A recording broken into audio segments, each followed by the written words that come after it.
Good afternoon or good evening. It's September 27, 2021. So let's begin our day 27 of Summer's Peace Prayer Devotion. Please join me in prayer.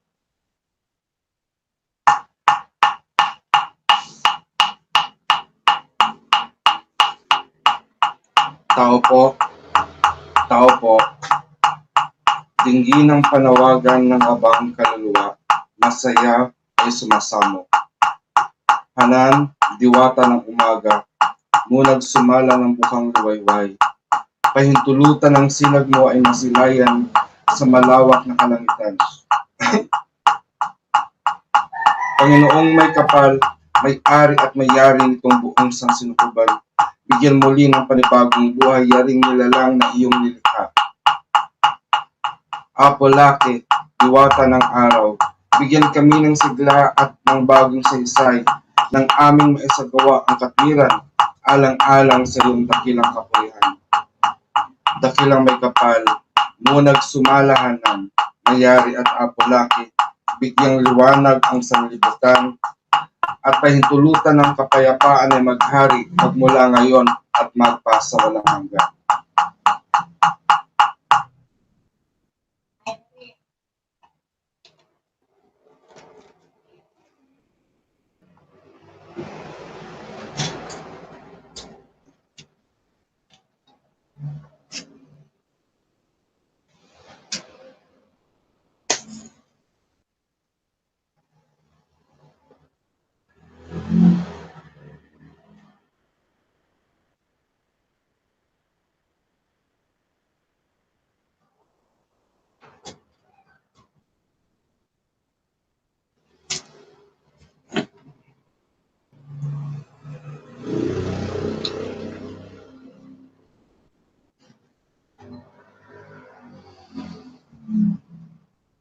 Apoy na walang hanggan, liwanag na mula sa kaitaasan.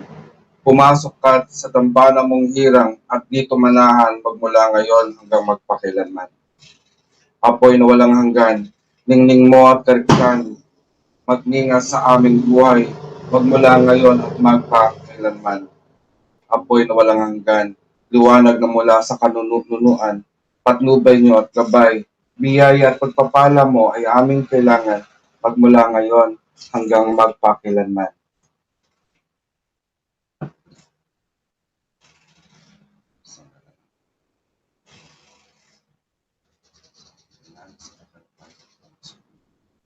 Sa pamagitan ng mga sa my God, sa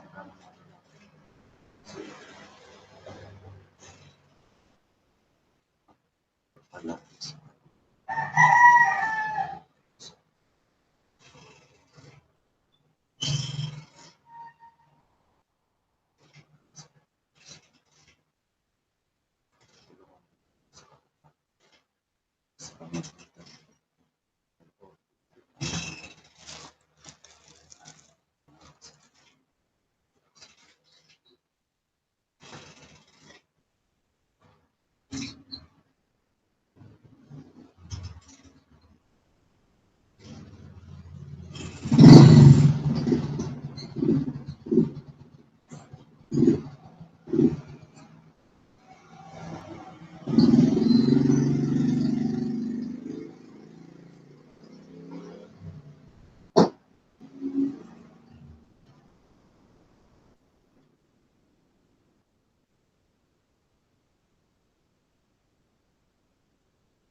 Glory and honor to the great power that created us in the whole universe.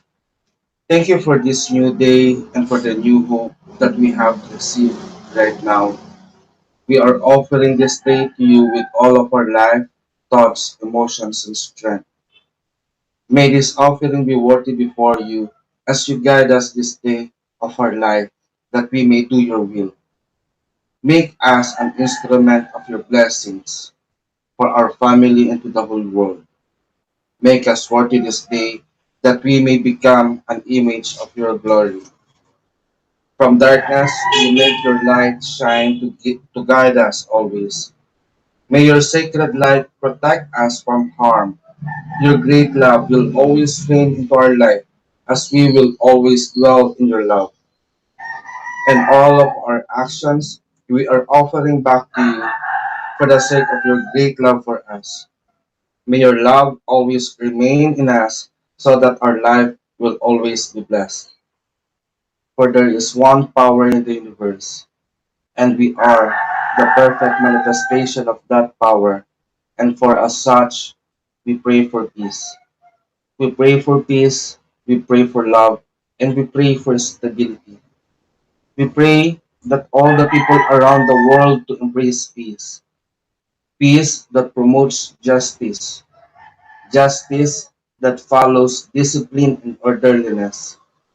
Discipline and orderliness as a result of understanding.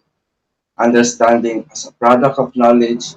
And knowledge as a fruit from the seed of love. O great Supreme Divine Spirit, we come before you and ask you to bless us, your children, with courage. Courage that makes love and peace to overcome all forms of evil, fear, hatred, terror, violence, warfare, and worries around the world. By the power of love that give us life, may peace prevail on earth. May all the people around the world be blessed with peace. May all the inhabitants of Mother Earth enjoy the blessings of love as we create and manifest this in our life by our unified will with aiming no harm to anyone and in full gratitude to the divine. We accept and receive this, and it is so, so let it be.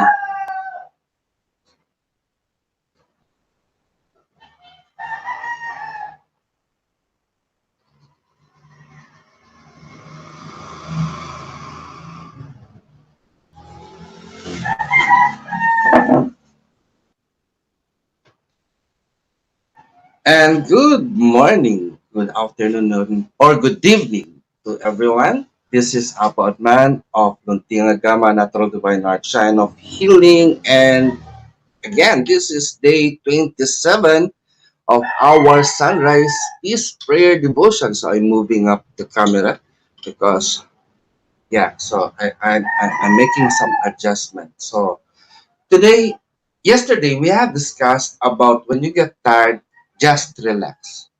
Then after relaxing, you move back again to continue your work. And today, I was struggling in creating this or on making this topic to discuss in this episode as I sense the value of not wasting our time. No? Because sometimes if we cling to the past, we just spend more energy and time on not moving and just embracing our fault, our failure, our mistakes. But I remember that when our father or mother discipline us as a child, we get hurt because of the mistake that we are doing. But the lessons that they are trying to share to us is so that we remember the mistake that we have done. It doesn't mean that they want us to do it again, but we should remember those mistakes so that we could avoid it. It means we learn that mistake so that we could correct it. Most of us, when we are sick, indeed, healing takes time. And the amount of time we spend depends on the strength of our body, on the time of our body, our own body, to recover. No? It means that our own body has the body clock. So now I am understanding that part of that each one of us has a body clock. But this body clock vary from person to person because each one of us is unique individual. We might be made of the same elements, but the quantity and the quality of how we are made, diba, vary because the house or the lifestyle that you live at home might be different from other person. And some person has been built throughout the time of his life by his or her experiences in the society. And some people were treated as princes, as prince of royalty. But it doesn't mean that the kind of treatment that you receive as a child when growing up makes you totally different from other people.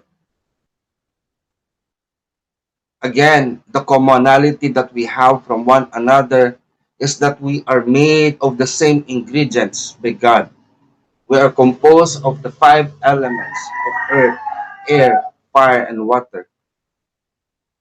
We may experience the same situation, such as this global pandemic, allow us to share the experience of what is happening during this time of pandemic of coronavirus. We know how it feels when there is a lockdown, there is social distancing, and other things, no, other limitations. But what makes everyone unique, especially on different country of the world, is how these people respond on this crisis and how they get recovered easily. It is indeed a mystery for us as human being how our body works, how the mind works. It is easy, it seems so easy to destroy a thing, but it will take time to rebuild and to create. Destruction is quick. It just requires so much hate in order to create a crime. But building up peace takes long time so that we could create a peaceful place to live in. Sometimes when we make it fast, no, we are forcing things to happen in our life.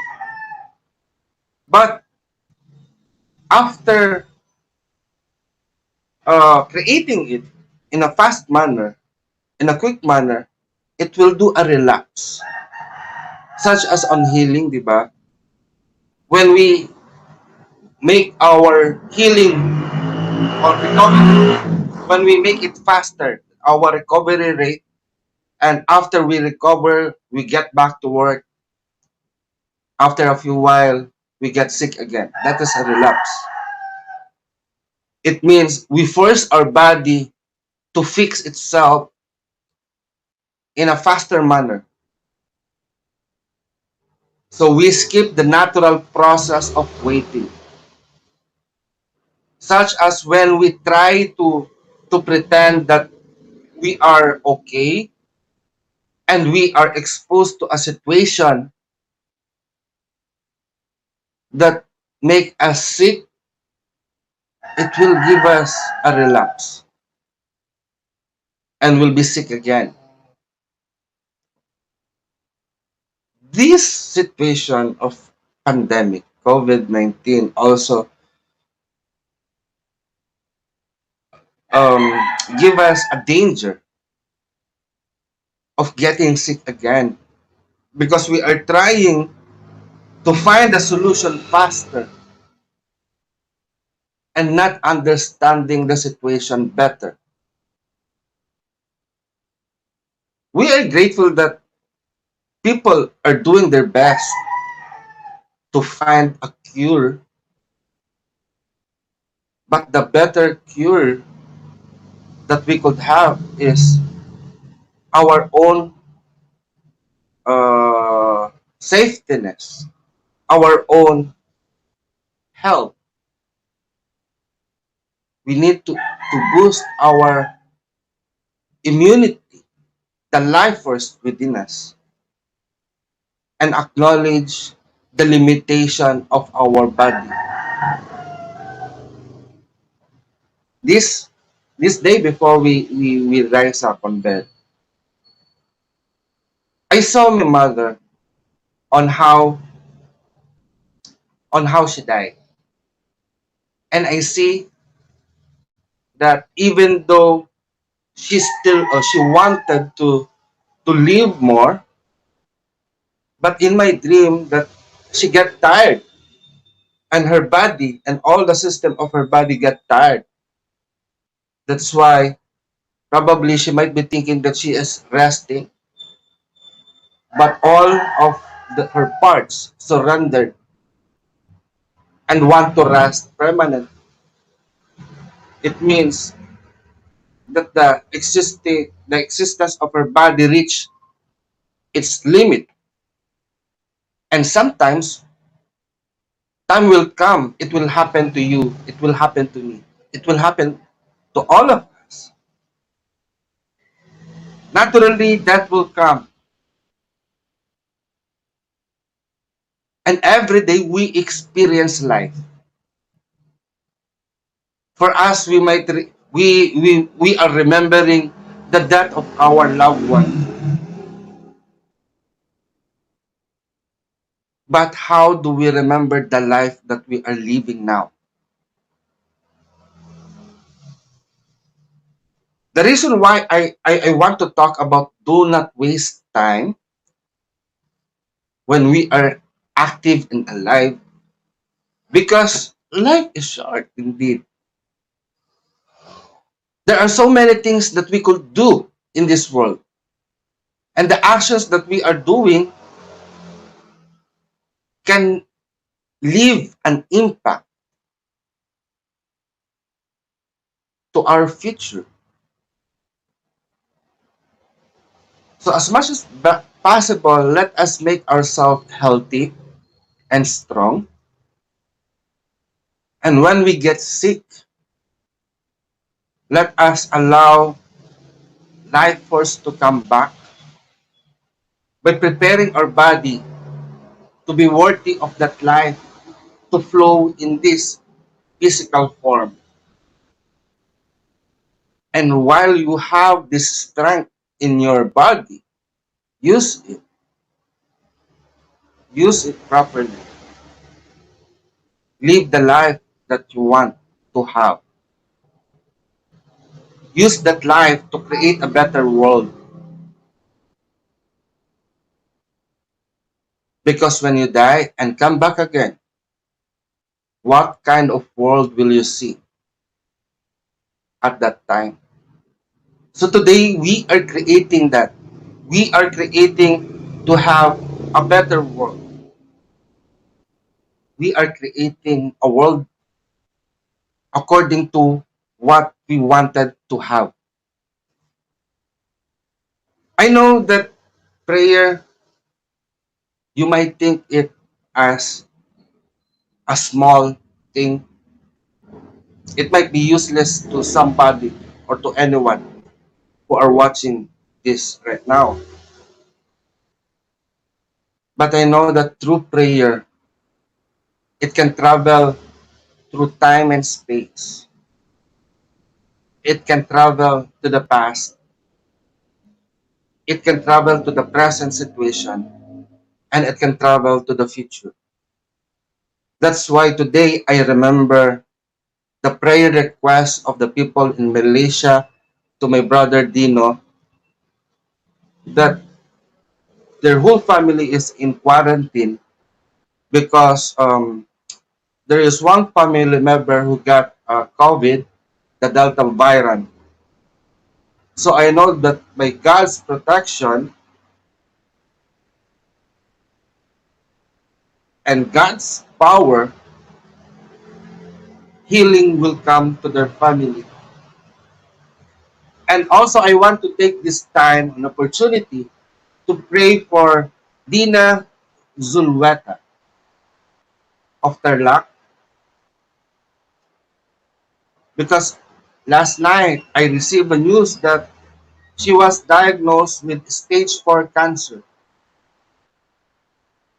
I share the pain of Dina right now, but I believe in the power of God that God's hand will touch you right now and command that cancer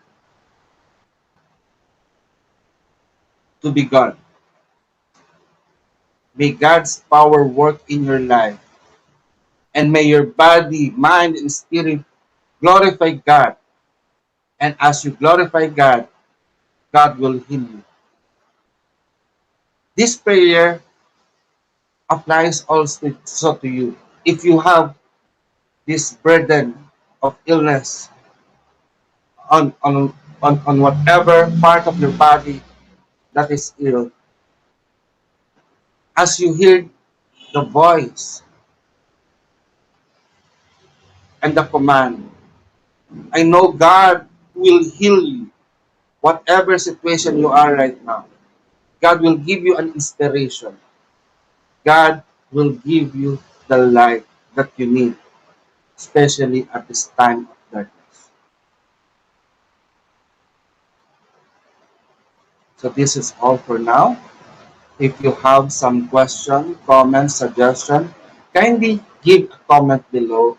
And if you just watch this video here at YouTube, kindly subscribe and hit the notification bell so that you may receive updates of our episode. So until then, may you all blessed be peace. Mayari na, pagkasatin. See you tomorrow!